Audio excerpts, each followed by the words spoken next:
Aujourd'hui, on est le 7 novembre et le 7 novembre, c'est la journée internationale des Inuits. Cette journée est proclamée la journée internationale des Inuits depuis 2006 grâce au CCI. Donc non, pas potentiellement celui-ci qui pourrait te donner des diplômes ou un petit peu d'argent pour ta vie étudiante. Non, non, ce n'est pas du tout celui-ci. Non, pas vraiment celui-ci, mais plutôt le Conseil circumpolaire Inuit. C'est une ONG qui a été créée il y a très longtemps, en 1977, donc au final, pas si longtemps que ça quand même, hein, pas déconner, pour protéger les intérêts des Inuits, mais aussi le développement durable entre les hommes, mais aussi la faune et la flore. Elle va représenter plusieurs peuples, hein, dont les Inuits, mais aussi les Yupik. Je pense que ça se dit comme ça, hein, dites-le moi en commentaire si c'est pas vraiment le cas. Moi je serais les autres, franchement j'aurais la haine de même pas avoir mon propre nom à moi dans l'intitulé. Bon, c'est vrai que depuis tout à l'heure, j'ai dû dire au moins plusieurs fois le mot Inuit, mais j'ai même pas vraiment dit ce que c'était.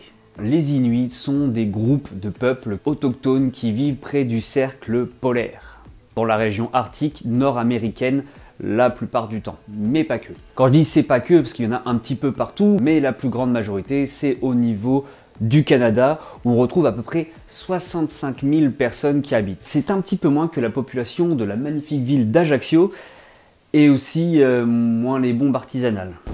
Mais comme je dis, il n'y a pas que les Inuits, il y a aussi les Yupik. J'espère vraiment que c'est comme ça que ça se prononce.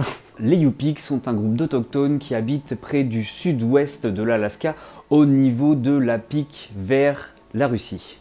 Là et là. Bon, les Inuits et les Yupik ne sont pas toujours appelés comme ça. La plupart du temps, on les appelait par un nom qui n'est pas vraiment celui qu'on pourrait les appeler, les Esquimaux.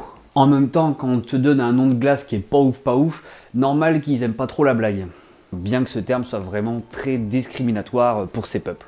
Mais il n'y a pas que le CCI, non toujours pas lui, qui aide ces populations-là. Il y a aussi 6 autres associations, mais aussi des États signataires. Ce forum non gouvernemental international vise à traiter les problèmes rencontrés par le gouvernement des États ayant une partie de leur territoire dans l'espace arctique.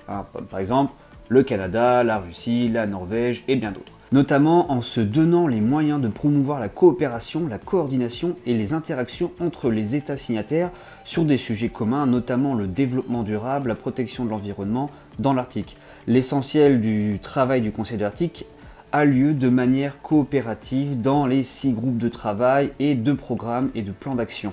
Donc on va avoir 6 groupes de travail.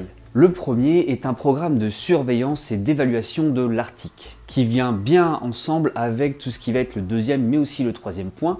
Le deuxième point est de protéger la faune et la flore de là-bas.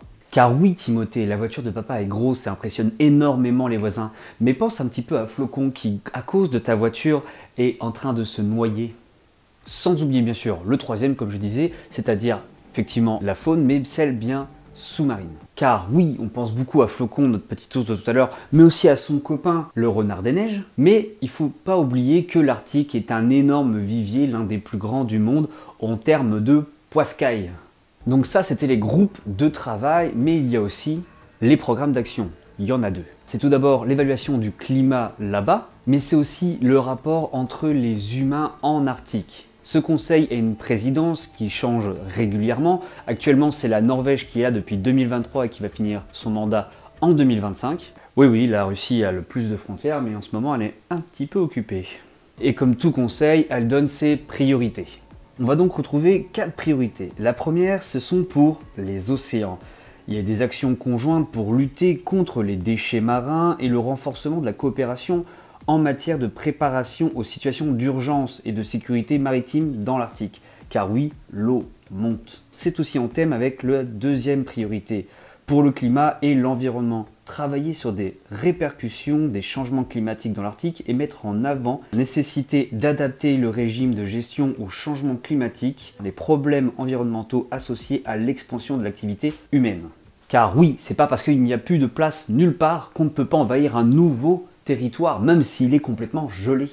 La troisième priorité, c'est pour le développement économique durable.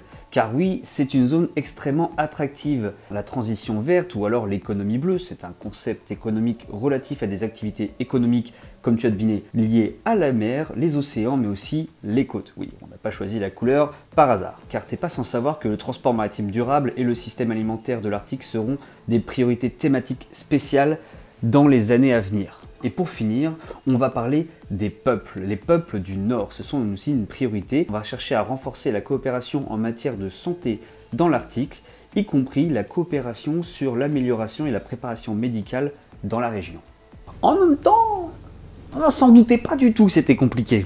Donc si tu as appris des choses dans cette vidéo, n'oublie pas de laisser un like sur la vidéo, n'oublie pas de me commenter si j'ai oublié certaines priorités ou certaines choses sur ces peuples. Tu peux faire comme Camille et être abonné à ma chaîne pour ne louper aucune vidéo. On a un objectif des 10 000 abonnés.